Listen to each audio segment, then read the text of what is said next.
everybody, Brian Mirau here with Mirau Capital Management. Today we are going to talk about Roth IRAs and what kind of tax impact those may have on you. Now when we start talking about IRAs, people ask me, say, Brian, should I have a traditional IRA or should I have a Roth IRA? And that's a very, very good question because it's an individualized answer. There's no cookie cutter solution here as to which one is better. It depends on the individual situation. But here's what you need to understand. You need to understand the tax consequences of a traditional IRA versus the tax consequences of what they call a Roth IRA. Okay? And here's the easiest way I know to understand this. So we have to think about the concept of the seed and the harvest. So we plant a sack full of seeds and we spread them throughout the field, and we get this sack full of seeds in a tow sack, about this size. And then it grows into a whole harvest full of vegetation out in the field. So we have to understand we have the seed and then we have the harvest. Now this is in what we call a traditional IRA, or it could also be a traditional 401k, 403b, or any pre-tax plan where you get a deduction on your deposit that you put into your account. So you have the seed here. This is a traditional plan. Uncle Sam gives you a tax deduction on the seed that you put in. So rather than costing you $1, it costs you $1 less what you would have paid in on taxes. So it may only, depending on your tax bracket, it may have only cost you 90 cents, okay, to put that $1 in, because you don't have to pay tax on that money. But you have these bucks that you put in, okay, and they grow for you. So you have on the buck here, you get a tax deduction on the seed that you put in.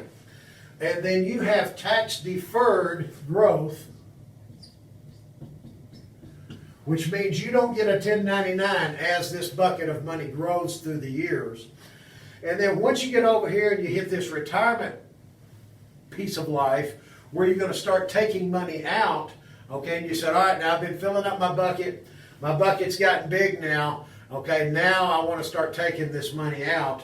Well, and this is the bucket that you have to start taking money out, okay, at age 72. That number used to be age 70 and a half, but it changed in the year 2000. Okay, but at age 72, you have to start doing what we call these required minimum distributions.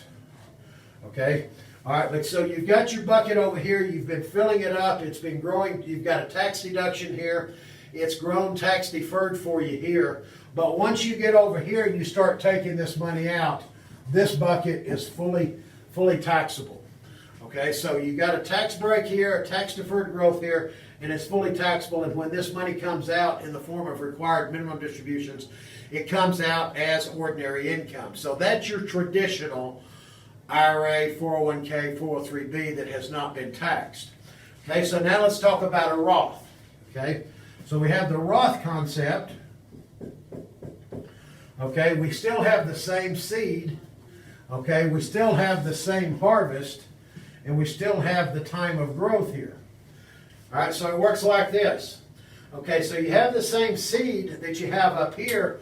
However, you're going to pay tax on this seed, and you're going to fund this account with after-tax dollars, monies that have already been taxed. And you have, of course, on both of these, you have limits on how much you can put in, and it depends on your own individual situation on how much you can put in. It depends on your age, it depends on your income amounts, and there's different IRS rules that go along with that. But here in the Roth account, you're going to pay tax on this seed that you put in. But then you have, and there's certain rules, like you have to keep your assets in here for at least 5 years. But then you have tax-free accumulation. So that means as your money grows, you're not having to pay tax on it as long as you follow the rules of the Roth IRA. But then you get over here to the accumulation, to the harvest over here, you have tax-free distributions out of here. And you do not have a 72 rule required minimum distribution with a Roth account like you do a traditional plan.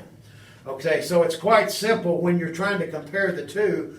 Which one is better? Well, it depends on your own individual situation, and you should always run the numbers between doing a traditional plan or doing a Roth. That's something we do for each and every one of our clients, and maybe you have accumulated traditional stuff your whole life.